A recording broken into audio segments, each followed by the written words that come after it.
Where is she? All right, you guys, I think we're going to get started. Did you see her? We were waiting for our Secretary Duncan, but he's on his way, but the show must go on. I would point out that all the women showed up on time. But he will be here. He will be here, and he's absolutely committed to this initiative. So, but I'll start. I'm Valerie Jarrett. I'm the Senior Advisor to President Barack Obama. Welcome to the White House. I still love to say welcome to the White House. Thank you.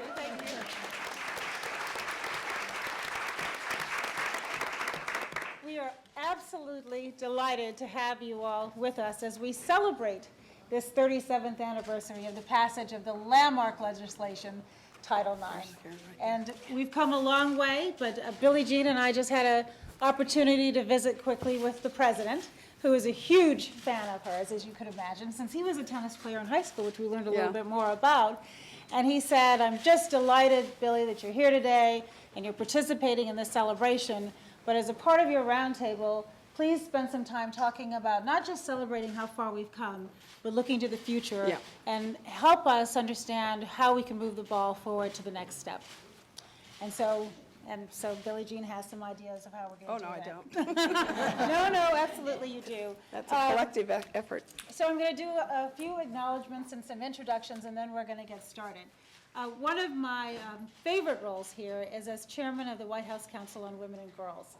And I'd like to begin by introducing the person who does all the heavy lifting for our council, and that's Tina Chin, our executive director. Tina, if you would. Woo, Tina!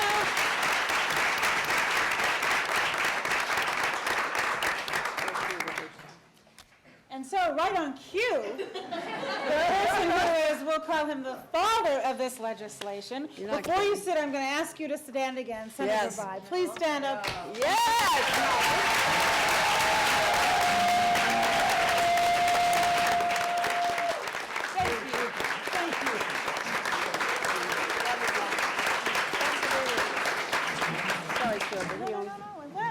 Absolutely. And Senator, actually, now that you've had a second to catch your breath, we're just getting started. I was beginning with introductions, and I don't want to go any further without actually giving you a chance, if you'd like, to say a few words. I can't imagine you wouldn't want to say at least a few words for us. A few words.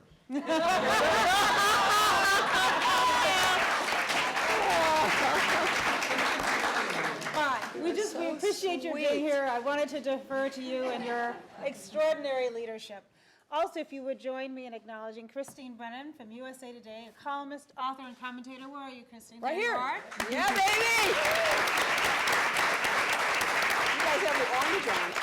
Yeah, you guys are matching there. I know. Donna DeVerona, Olympian, first president of Women's Sports Foundation, sportscaster, and now helping to bring the Olympics to my hometown, Chicago. Yeah, baby! Woo, Donna! Lillian Green Chamberlain, Olympic gold medalist in track and field. Wrap it up, baby. Please, come on. Woo! Give it up to Lillian. Wrap it up, baby! Jonah Lohman, professional soccer player with the Washington Freedom.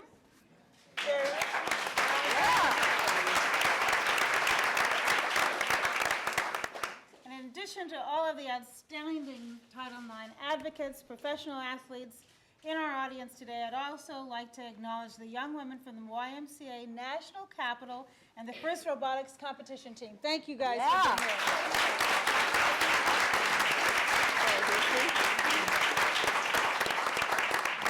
And now, without much further ado, I'm going to introduce our Secretary of Education, Arne Duncan. Come on in, Arne.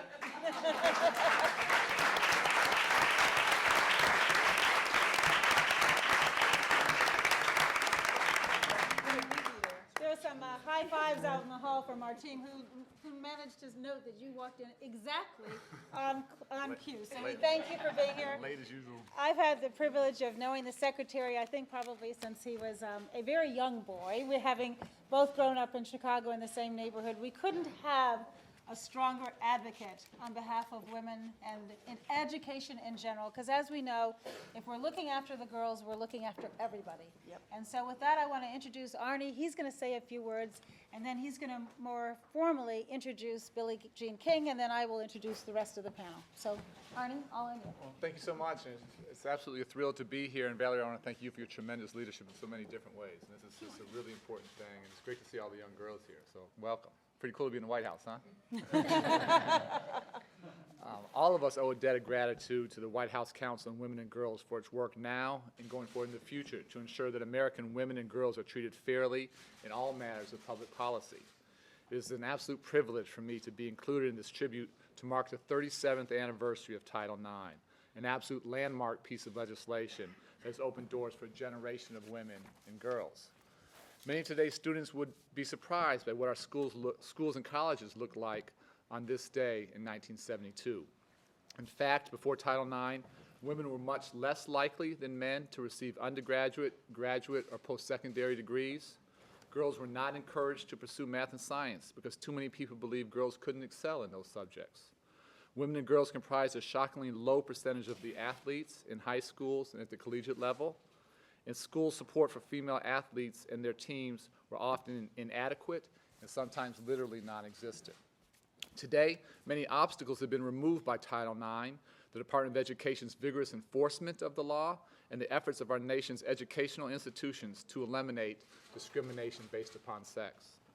The percentage of women who enroll in college immediately after graduating from high school has grown from 46% in 1972 to 68% in 2007.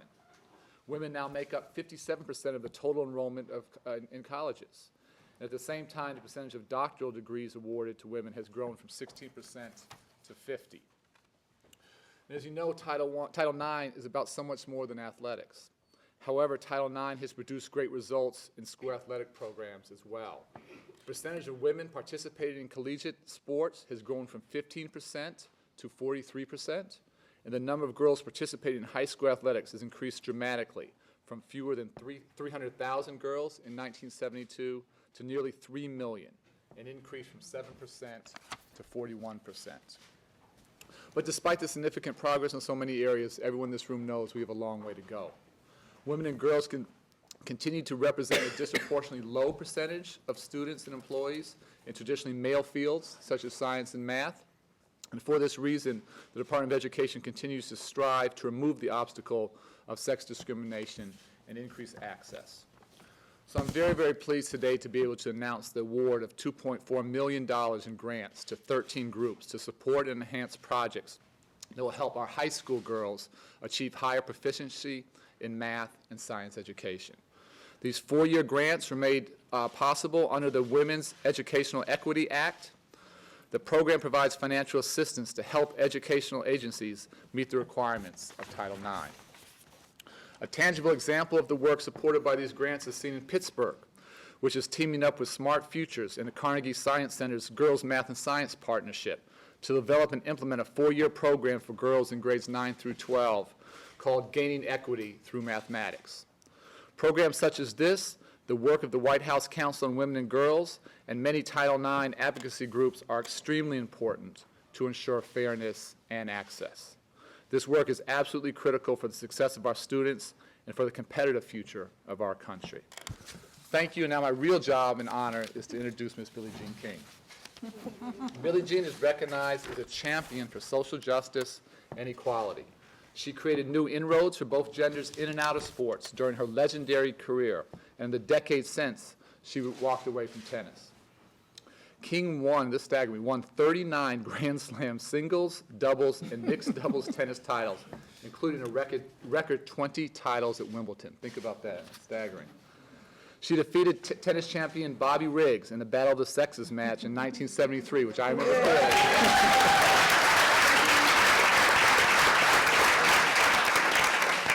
I think a few of us watched that one closely. And that had a powerful impact on society and contributed so much to the women's movement. That same year, King founded the Women's Tennis Association, and in 1974, she helped to found the Women's Sports Foundation. King was named a global mentor for gender equality by UNESCO in 2008, and received the NCAA President's Gerald R. Ford Award in 2009, recognizing her contributions to improving higher education and intercollegiate athletics. Please give a warm round of applause to a true champion on and off the court, Billie Jean King.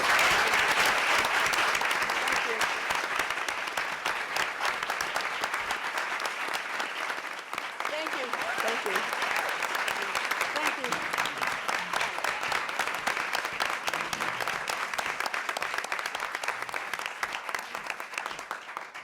Well, I want to thank Secretary Duncan for those kind words, and also to Valerie, thank you again, as Secretary Duncan said, about your leadership. Today is a thrilling day for all of us. I don't want to cry, because Valerie and I are almost crying before we started, but it's the 37th anniversary of the 37 words that made up one of the most important pieces of legislation of the 20th century. And as we look, we stand on the shoulders of the pioneers that came before us. We're always indebted to them. Many of the people in this room. To Senator Birch-Bayh, I cannot thank you enough. I will never could ever thank you enough for leading this cause, especially with the Senate, and how you had to deal and compromise to make this actually happen. To Congresswoman Patsy Mink, Edith Green, who in the end didn't want to vote for it, but she started it in many ways. These are some of the people that we're indebted to for forever and ever, every single generation that follows. This is about the health of girls and women. It's about the mind, body, and soul. And in the future, I think we really need to keep working on to match up the hearts and minds of people to match up with this legislation. We still have a long, long way to go. But you can have legislation, but the culture and changing the mindset and the hearts of people has to happen over time. And thank you to the parents and caregivers of girls, and particularly thank you to the fathers of daughters. I know my dad was very important to me, and I know to those. And I think it's wonderful that we have science and math, sports, and education all at the same table. This relates to each and every one of us, and we can all help each other in this endeavor to have equal opportunity for boys and girls across the board. Thank you.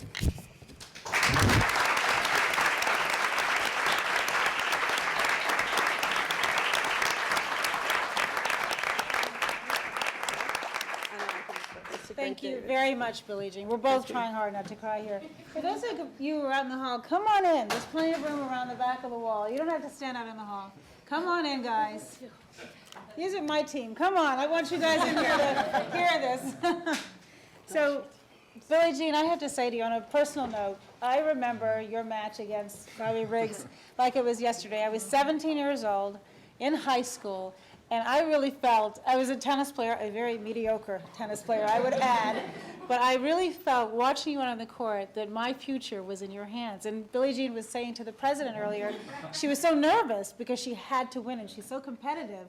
But this match of all matches, it was just so important that you win. And I just wanted you to know, as somebody who was out there pulling for you, it was so important to me that you beat him, because he talked so much trash all the time. He really did. He was a talker. Wasn't he a talker? Oh my gosh. Trash talk is big in sports. It is big. It is big. But I just wanted you to just pummel him, and you did. And so we were proud of you that day, each day. Thank you. And also what you have done since you were a competitive athlete, your leadership, the organizations that you have sponsored, the role that you have played to not just better the lives of the people that you love, but for all of the girls out there. I just can't tell you how much he's done. And to the degree you have helped girls, you have helped families, you have helped young folks, you've gotten people involved. We were talking earlier also about, and you should actually take a second maybe to describe what you're doing now, This is going to be very fluid here. We have a script, but we may not be following the script. Because I was struck by, and I think it's important for I'm everyone. doing now? What you're doing With now my in terms life? of having the boys and the girls playing together on the competitive playing field, and that sets a nice framework going forward. Well, for 34 years, we've had World Team Tennis, and we have at least 2 men and 2 women on each team. And so there's equal contribution by both genders, both the boys and girls. They're on a level playing field. And if you ever go watch a World Team Tennis match, then you see my philosophy on life. And that is girls and boys working together and helping each other to better each other in our lives in every way. So, and that's what I'm doing. And also, obviously, the Women's Sports Foundation. I'm still on the board, which is important to me. And then, but World Team Tennis is really my core business. I've been a small businesswoman since 1968, which most people don't realize. So anyway, I think that's what's important. It's this togetherness to help each other. Thank you. So now, let's introduce the rest of the panel. I'm going to kick it off with some questions after I've introduced you, but we're going to, mix it up. Feel free to add on. You don't have to, just the person who asks the question is not the only one who has to answer. And if everyone would keep in mind at some point during your remarks, give us some advice of what we can be doing going forward. So first, let's start with Marcia Greenberger, the president of the National Women's Law Center. Welcome, Marcia. Thank you. Hey, Marcia! Woo! You go, girl. Then we have Shirley Malcolm, the head of Directorate for the Education and Human Resources Program for the American Association for the Advancement of Science. You've got a mouthful there.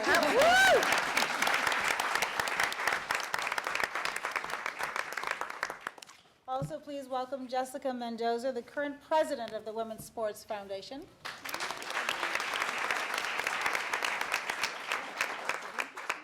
And keep going on over here. And then, of course, I did Christine Brennan already. All right, hold on, you guys. I know I see Dominic, but I'm looking for everything on you. Well, Dominic Dons, of course, everybody knows our Olympian, right? For you.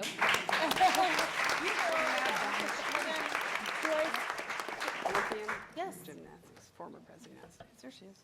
Olympian and gymnastics, former president. Thank you very much. Thank you, Julie. It's all right. You're very helpful. Former president of the Women's Sports Foundation, and of course, an Olympian. And then, of course, I want to introduce our Joyce Winterton. Joyce has recently joined us, and Joyce is the, thank you, Assistant Administrator for Education of NASA. And then Ruslan Ali, the Assistant Secretary for Civil Rights, the Department of Education. Welcome to you all.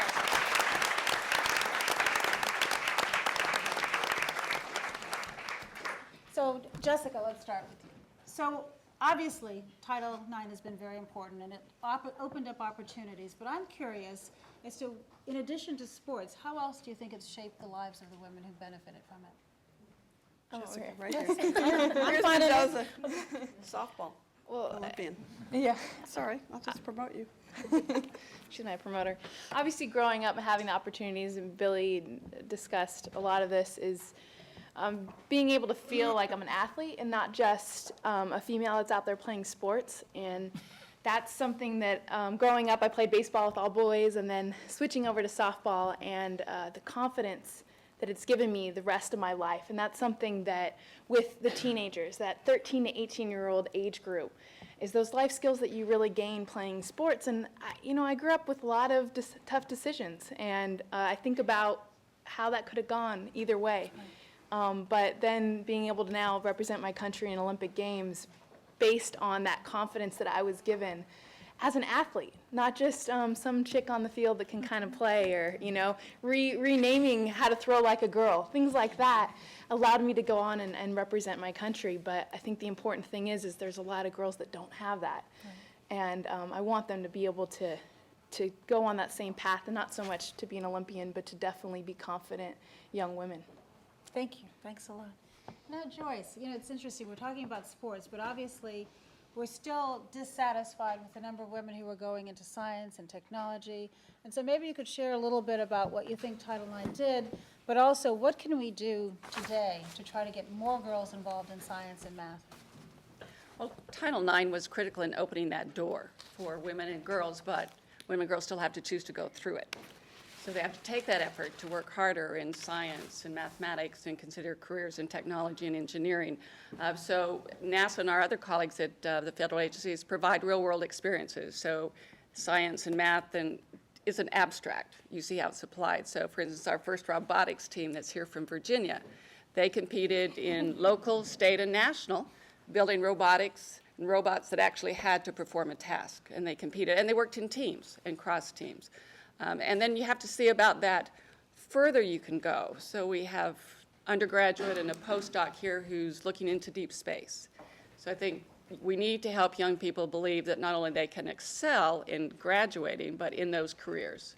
And we need more entrepreneurs who are women in technology and innovation. So I think we've made a huge progress.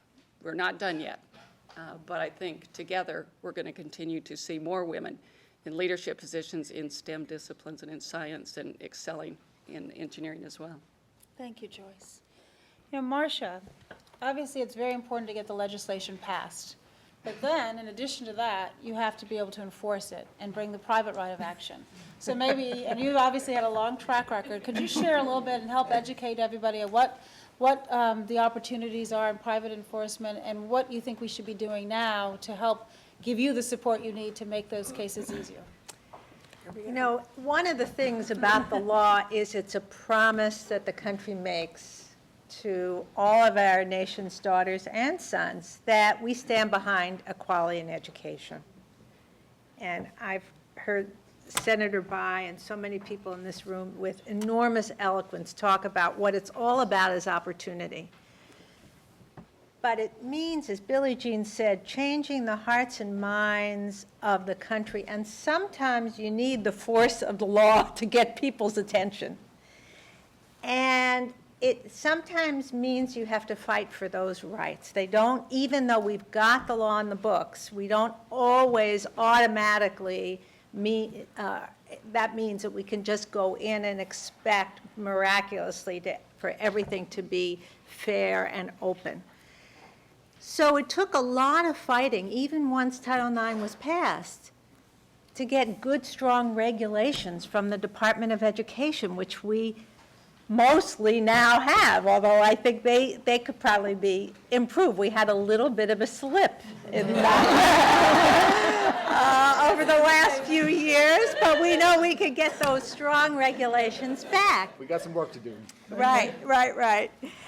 But in addition, because people stepped up, we have the right to go either to the Office for Civil Rights with a wonderful new head and ask for the help of the Department of Education if you've got a complaint, if you see unfairness and discrimination. You know, Title IX means no sexual harassment in schools. So if you want to go take a shop course, and the teacher's giving you a hard time, and some of the male students are giving you a hard time, and you can't get the proper teaching, you have a right under Title IX to be treated fairly, and you can go to the Office of Civil Rights, and their regional offices, I know, all over the country, and file a complaint, and organizations like mine, the National Women's Law Center, and others are here to help, American Association of University Women, the Y, and many others, and Women's Sports Foundation in the sports area.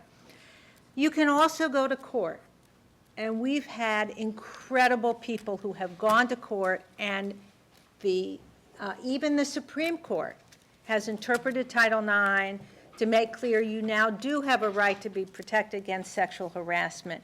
You can't be retaliated against if you file a complaint. You have to be given a right to equal scholarship opportunity. These are all across the board. You can't be told no Cisco systems in programs that a lot of young women take. These rules, these regulations, these promises, legal rights that parents and students can take advantage of, but it does sometimes mean being willing to fight and step up. Thank you very much. Now let's shift to Dominic. So Dominic, you travel all over the country, probably the world, and you're a role model and a spokesperson and a wonderful example of what hard work and competition and fair play can do. Tell us a little bit about what you think we should be doing or sensitive to in terms of the media and the messaging that we see around girls in competition. Well, I think we need to be very aware of the messages that are communicated to our young girls. And first, if young girls are not given opportunities, the message is that they don't have any value in sports. The whole thing is making sure that young girls are participating and engaged in their lives, and that's what Title IX is all about. It's not a suggestion, it's a law. And we need to ensure that our young girls are given opportunities, and in the media, that when they do something in the world of sports, that it's talked about. And we have, as you introduced earlier, Christine Brennan, who makes it a point to communicate when women in sports are doing amazing things. Because if you look at the newspapers today, it is very hard to find stories about women athletes, individually or in teams. And I truly think that's a negative message that we're sending to our young girls. If they look and they're reading the newspaper, they're on the web, and they don't hear about a lot of female athletes, then it's almost like female athletes are really not strong enough role models for them to read about. And so I think we need to have better coverage of women in sports. I definitely would say during the 1996 Olympics, because during those Olympic Games, I was a part of obviously an amazing gymnastics team, and there were a number of other women's teams that won. However, following those Olympic Games, outside of that media, women's sports really was not talked about. And I know there's been a fight for women's softball. Also, there was a fight for professional women's soccer. And more, we need to hear about the amazing things that these women are doing. I get a great deal of fan mail. And a good percentage of my fan mail letters come from young men and young boys, and not what you're thinking about. It's truly, it's not. It's truly because those young boys and those men saw me as a role model for them as well. Just like Lillian Green Chamberlain has been a role model for young boys, just like Donna De Verona has been a role model for young boys outside of the swimming pool. And so the thing is, we need to think about not only the way the media is what it's communicating to our young girls, but also what it's communicating to our young boys. And just one thing I wanted to stress, my focus today is on educating and empowering people. And I think the thing is today we need to educate our young people. We need to educate the teachers and the officials on their rights. And once people are educated, they're empowered. And not that we wouldn't need to have these roundtables. I mean, this is a great event for the 37th anniversary of Title IX. I was not born. I was definitely a beneficiary of it. However, the thing is once the parents know,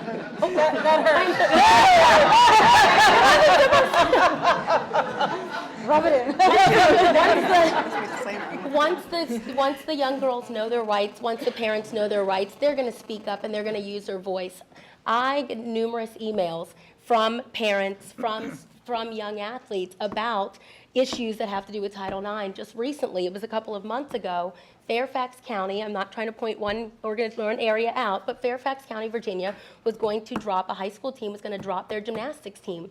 A mom reached out to me furious, thinking I could flip down there and do something about it. I sent them over to the Women's Sports Foundation and other wonderful organizations, and I'm proud to say that because that mom was so passionate and the students, the young gymnasts that were behind it, their gymnastics team was reinstated. However, the thing is it comes first with education, and we empower the people, and we will hear the people's voice.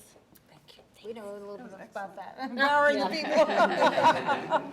All right, well, Shirley, you too are faced with the challenge of getting women into graduate school in the sciences. Would you like to share your thoughts and if there are things that we should be doing to make your job easier? Well, I only wish that we could communicate the message to. In fact, this is something that is valuable. It is not just nerdish. That in fact, that you make a contribution to the world.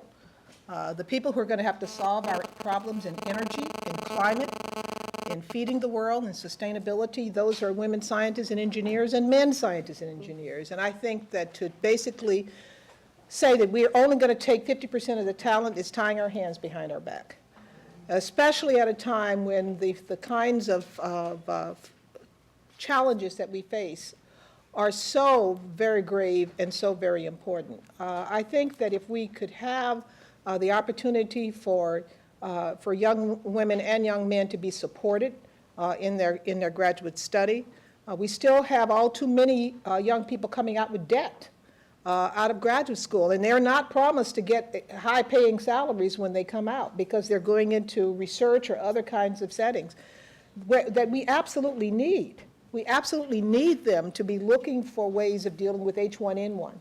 We absolutely need for them to be figuring out how we address alternative energy and things like this.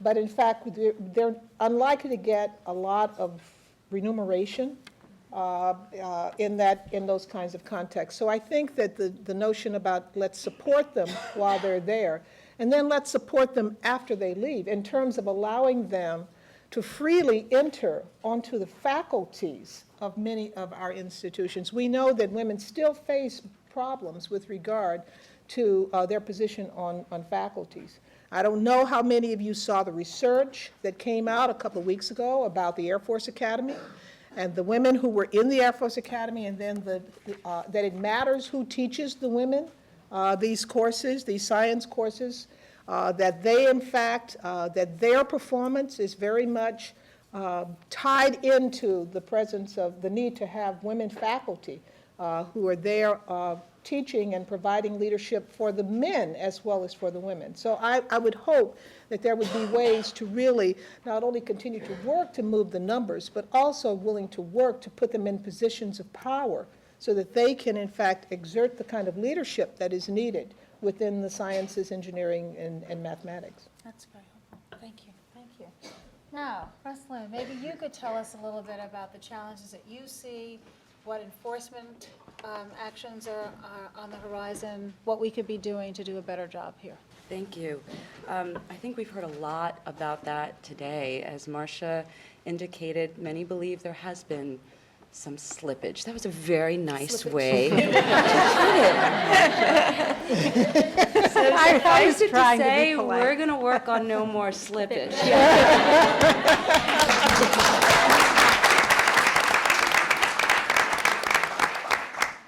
But you also heard about the kind of education that needs to happen for all of us, right? When we know our rights, we move on it and we act.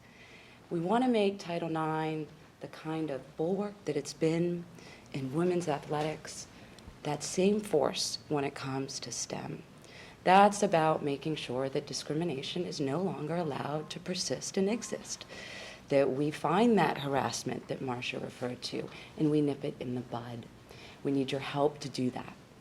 That is about, as Marcia indicated, bringing those complaints to the Department of Education, to the Office for Civil Rights, so that we can vigorously enforce your rights. It's also about using the investigative authority that lies within the Office for Civil Rights to find those places where women and girls are still barred from access to those rigorous courses that will prepare them for this competitive and global interconnected marketplace. It's about the kind of public campaigns that today's event really, it shows what's possible when you have an administration that cares. I am excited to see what happens after today. It shows the power of the bully pulpit. I keep hearing rumors that this, in fact, is the very first time that the White House has ever commemorated the anniversary of Title IX. That is a very, very big deal.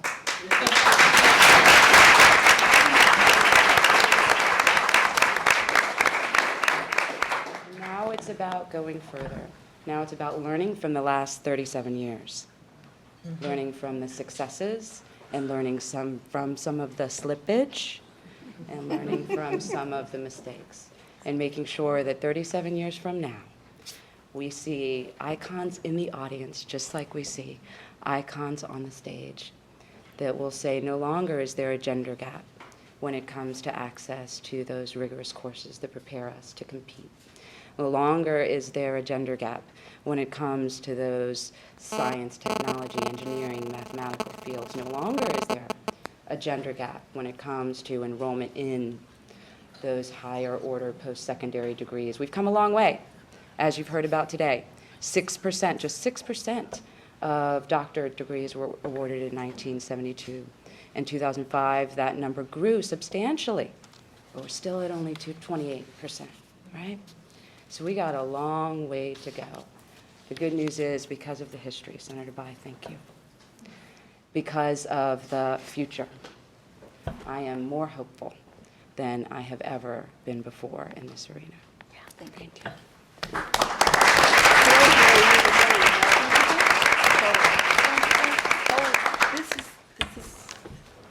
Share with everyone. Today, I think for a lot of us, it marks a new beginning with President Obama and his administration, and to Valerie and to people like you and to Secretary Duncan and to everyone, whoever is up here and beyond and came before us. But this is a new beginning is what I thought about this morning when I woke up. This is an opportunity that we have never had, and let's take advantage of it, all of us, and helping each other. And that's it. I just keep thinking about geometry, though, because the only time I cared about math was because I could relate it to my tennis. And I do that with every tennis time. Anytime I teach anything in sports, I talk about science and math and how we use physics in everything we do and try to make it interesting. And that's when math became alive for me, is when I related to something I'm interested in, and I know I always try to find the child's interest. Right. And then I hit them hard. I go, how's your science and math going to school? Huh? They don't like it. I say, and then I get them out on the court. I got to talk about perpendicular. You know what that means? If they're young, they go, huh? You know, I just try to get them to think. You pay attention in your class, because that'll make it fun for you. And I get them, by the time, that's my goal, is get them excited about science and math with sports. And in sports, we have to keep score. There's math always involved. There's angles. There's depth perception. There's physics. There's kinesiology. There's all these things that we can relate to and get us excited. And nerds rule. I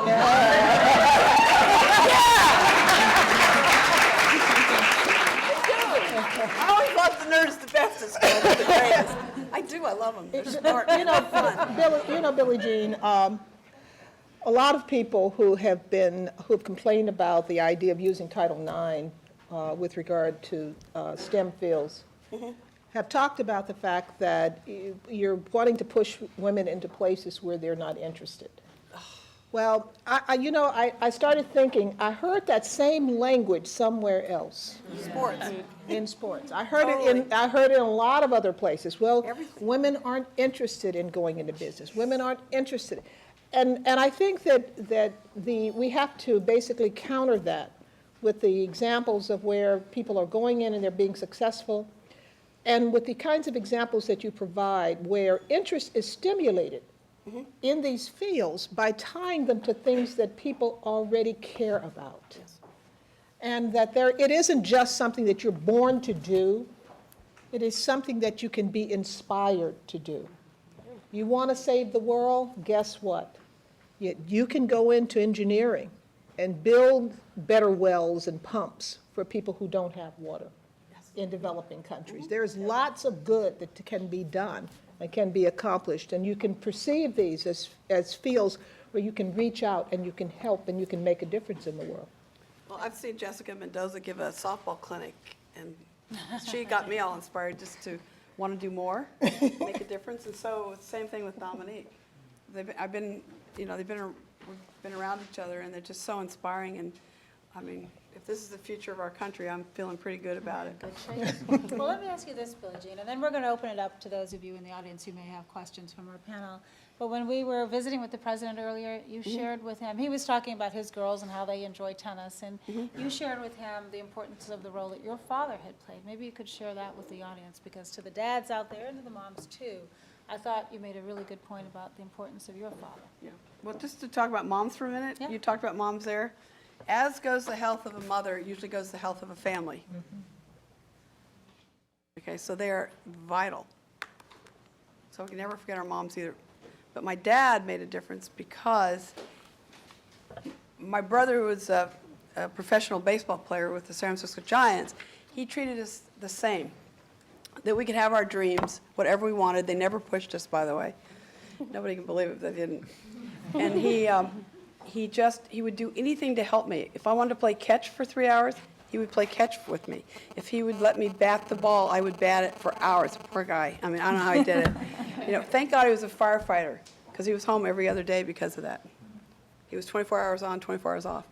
And he would do anything for my brother and me to help us. And because he was a good jock, he was good at instruction, but it's what the lessons in life that we get from these experiences.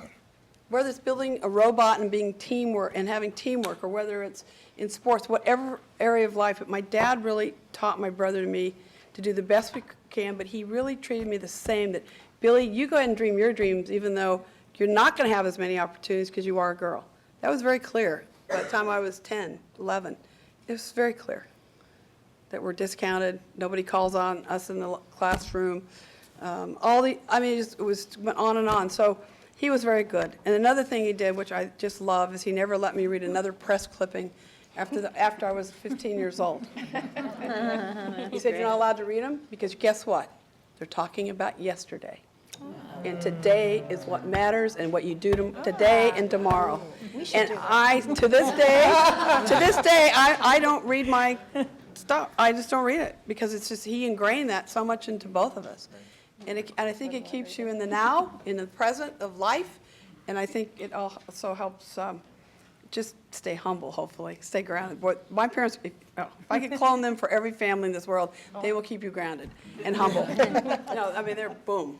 You know, one thing that I just wanted to say, because this is such a hopeful time, is that it really takes work. And we have so much now, so much enthusiasm to move things forward. And we don't always move forward without a lot of work. I know that, believe it or not, in the middle 80s, there were more young women getting advanced degrees in computer science than they are today. That's right. We've actually been losing ground in some areas, and we've still got even fights to get stronger laws. One of the things that's been terrific in the area of intercollegiate athletics is there's now a law that's a companion to Title IX that requires that schools keep statistics about just how are they treating their female athletes and their male athletes. But we don't have that for high schools. And there's a High School Athletic Disclosure Act that's been pending in Congress. And boy, there's an expression, sunshine is the best disinfectant.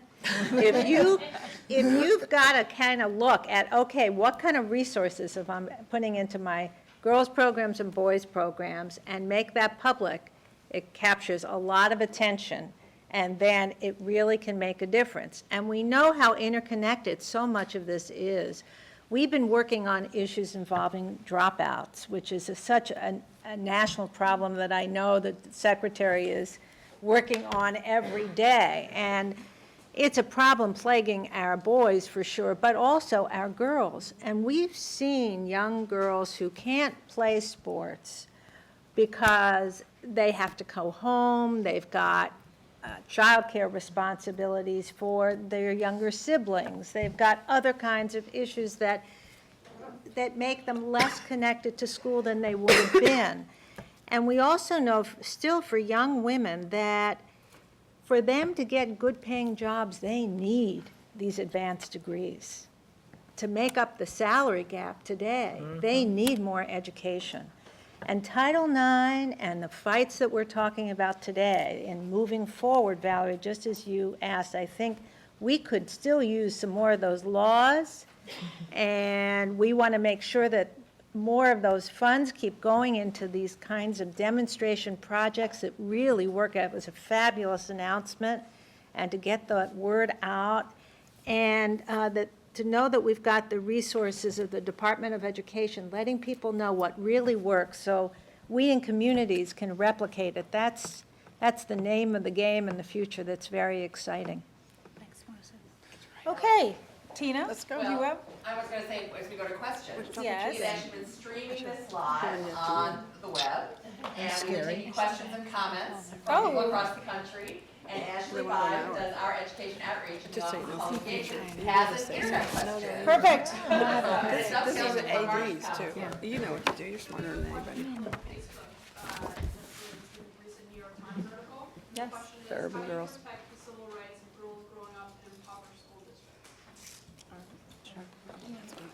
First, it's about being honest and open and having the tough conversation with these kinds of data. The New York Times article and so many others have sparked a kind of renewed attention into this gap. It's about being honest in having the political will and courage to target the interventions, the dollars, the needs for those young girls that are most often lagging. It's about us in this room having a kind of conversation that talks not just about the gender gap, but about the racial gap that often conflates with the gender gap, the socioeconomic gap that makes it all the more harder for young women and girls to have access not just to those high-paying jobs and the good courses, but also to fair sports. And it's about never letting stories like that go without following up immediately and making sure that we use the leverage, the strength of Secretary Duncan, the power of this administration to do something about it. But it also, as you heard about today, requires a kind of partnership with those in the field, in the public. Bring those complaints, we can't say it enough, to us. It both gives us the leverage to make sure your rights are protected, and the power to ensure that similarly situated young women and girls across the country don't have to go through those experiences in order to get their just desserts. Now, those of you who are here, don't be shy, come on. Yes, please, and introduce yourself. Let's hear from the girls. I'd love to hear from the girls. Yes. Yeah, Tell that'd us be who good. you are, where you're from, and then open it up Stand for up, your girl. questions. Up you go. This is good experience. My name is Katie Cleveland, and I'm from Herndon High School, which is in the Northern Virginia area. First thing I want to say is, Dominic, thank you, because it was our gymnastics team that you saved. Oh, wow.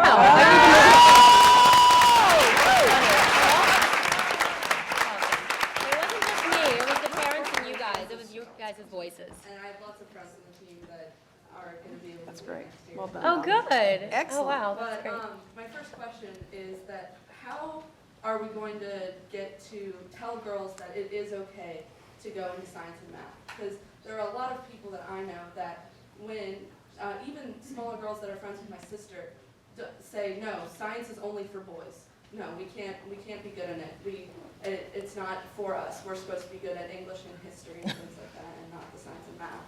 And I want to know how we're going to reach out to those girls and tell them it's okay. Let me ask you, how did you get into science yourself? Well, in third grade, we had this whole space day stuff, and I decided that I wanted to build the rocket that went up to Mars instead of actually be the one to go up there. There you go. It was very cool. That's cool. My freshman year, Totally. I joined the robotics team and fell right back in love with science and math. That's great. That's terrific, you're a role model. Yeah. You are a role model. Well, I think part of it is just what you're experiencing is getting girls to experience success. So give those early experiences in science and math and understand what engineers do. You're actually doing engineering, you do know that, right? And think about how you can not only use current technology, but invent it. So I think success breeds success. So the more opportunities, both communities, schools, federal government, we do a lot with museums and science centers. We need to give a lot of young women that experience for success and a lot of role models. We have fabulous women that have been very successful in NASA missions and explorations. And so think about them, but also think about how you can be a role model for those youngers. You're doing a great job. Thank you. Great. Another question? Yes. Hello, I'm Becky Shanahan from the Society of Women Engineers. Oh, good. I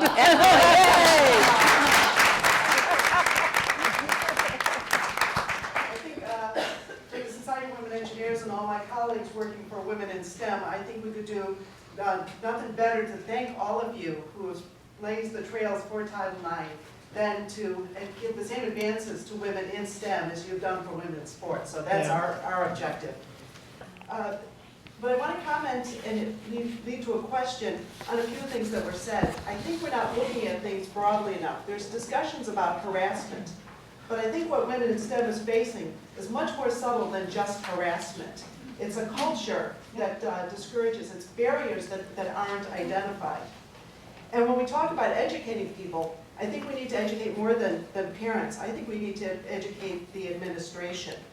And I believe one of our public policy initiatives is to show how Title IX can be a tool for advancing women in STEM. So I wanted to, particularly maybe with Dr. Winterton, ask her to talk a little bit about some of the audits that NASA has done and some of the advancements you've made thanks to the Title IX audits. Yes, we have a very committed effort within NASA to go in and look at Title IX efforts within universities and programs that receive our dollars. And we're finding some best practices, but we're finding some challenges as well. Certainly helping women who are in undergraduate, graduate also see the career pathway, the scholarships, the opportunities as mentioned. So you're going into a workplace where you've got a good paying job without the debt that's going to restrict you. So that's a commitment NASA has made, that we're going to continue to look at what are successes with Title IX implementation, but what are the challenges that we need to continually overcome. So it is a critical, important area for us. And it's also, it's not just NASA, right? It's NSF, it's the Department of Energy as they conduct those audits pursuant to the 1994 GAO report. And it's around a kind of interagency coordination and collaboration that the White House Council on Women and Girls, for example, is really providing a venue to do just that, so that we can bring all of the resources and the acumen to bear on this problem. Maybe 2 seconds on the women and girls, because I didn't really talk about it that much. The president announced a White House Council on Women and Girls, and it's made up of all of the departments and agencies within the federal government. And Tina, in her role as executive director, meets on a regular basis, as do I, and in fact, the First Lady came to our last meeting. And our goal right now over the course of the summer is to look at all the different federal programs that touch the lives of women and girls. And let's look at them and see whether we're actually doing the job that we set out to do. And what could we do better? What are new initiatives that we could do administratively? We are working with the women in both the House and in the Senate to think about what legislation we could put forward. And the goal is to say, at the federal level, we should be doing whatever we can within our power to lift up the lives of women and girls. And so that's what really led us to this event here today. We have time for just a couple more questions. And yes, all the way in the back, please. Hi, my name is Sean Latta. I teach at Manhattan College in the beautiful Bronx, and I'm also president of the National Association for Girls and Women in Sport. I appreciate your comments living in the Bronx about urban girls. So important to empower them. Quality physical education is going to help that. So the Fit Kids Act, no child left behind. I always say every child with a big behind because we don't have a empower girls to be successful in sport programs. Title IX, I want to thank all of you. I, as a junior at Penn State, filed a Title IX complaint and eventually had varsity women's soccer. It took us a while. Congratulations. I appreciate all of your efforts. Thank you. Thank you. Yes.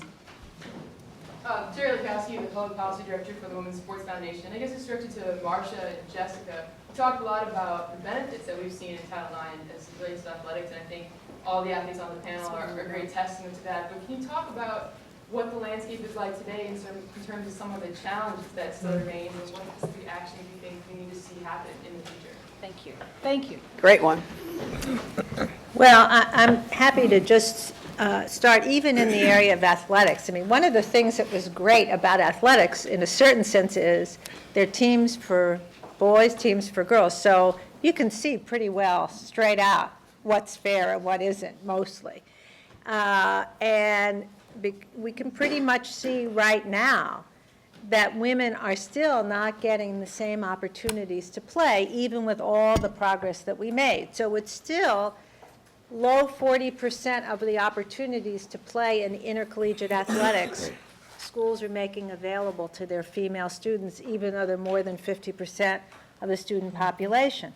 So that means less chance to play, less chance to get college scholarships, less chance to get training in sports field, which is a very important field for employment into the future, less chance for business development and skills, because we see a correlation between athletics and women who become business leaders later in life, less healthy outcomes in life too.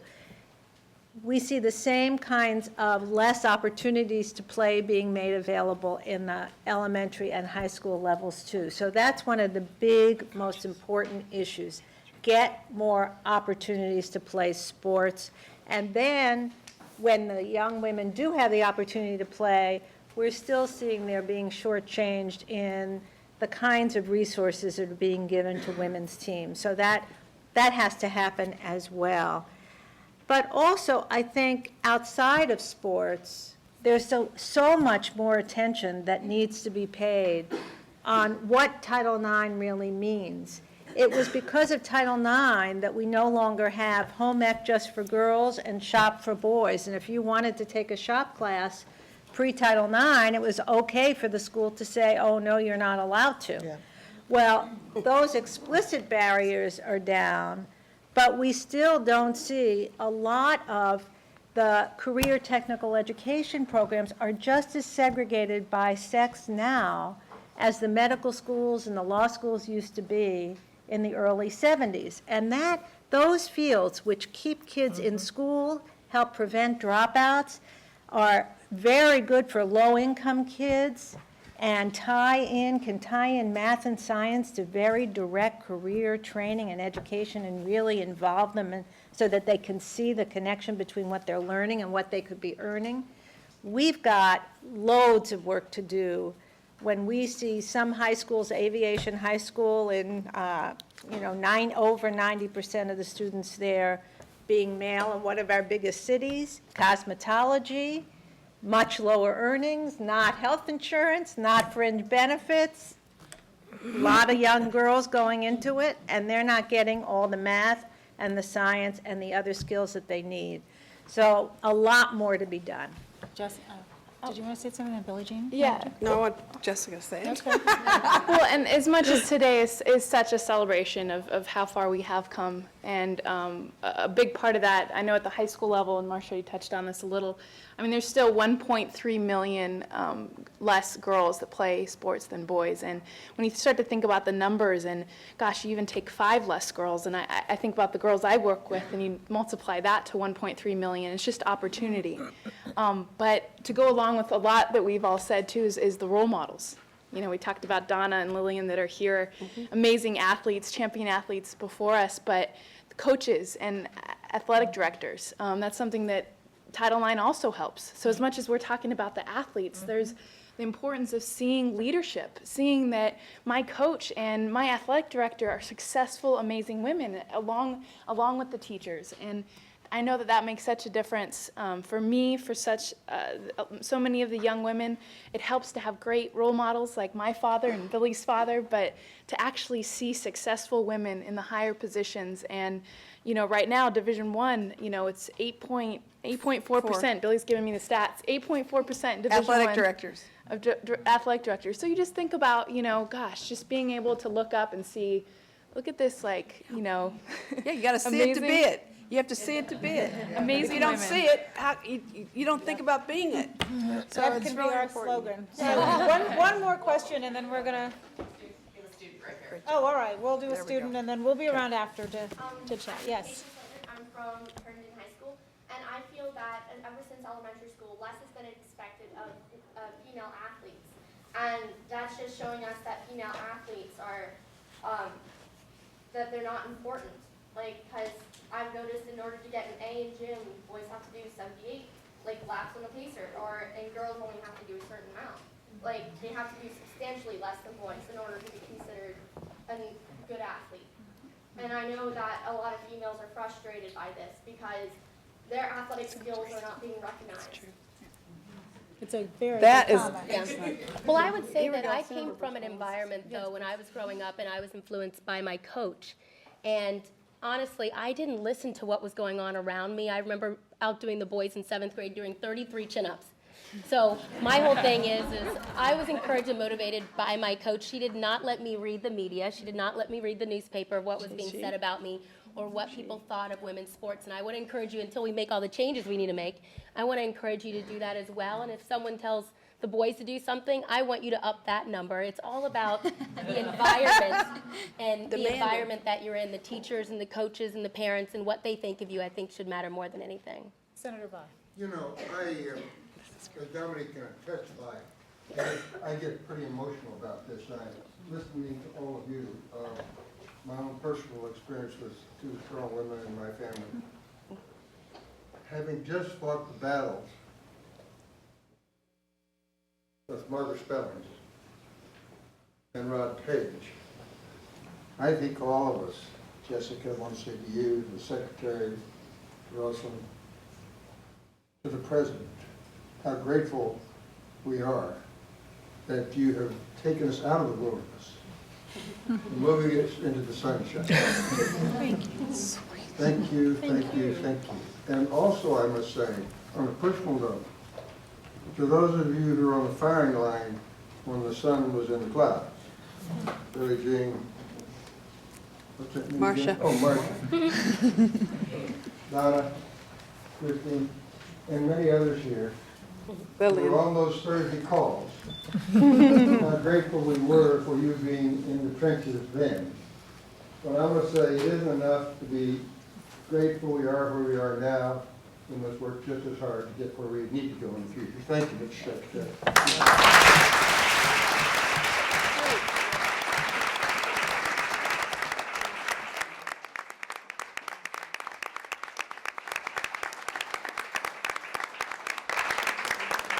Well, Senator, it doesn't get much better than that, so I will let you have the final word. I want to thank everyone for coming.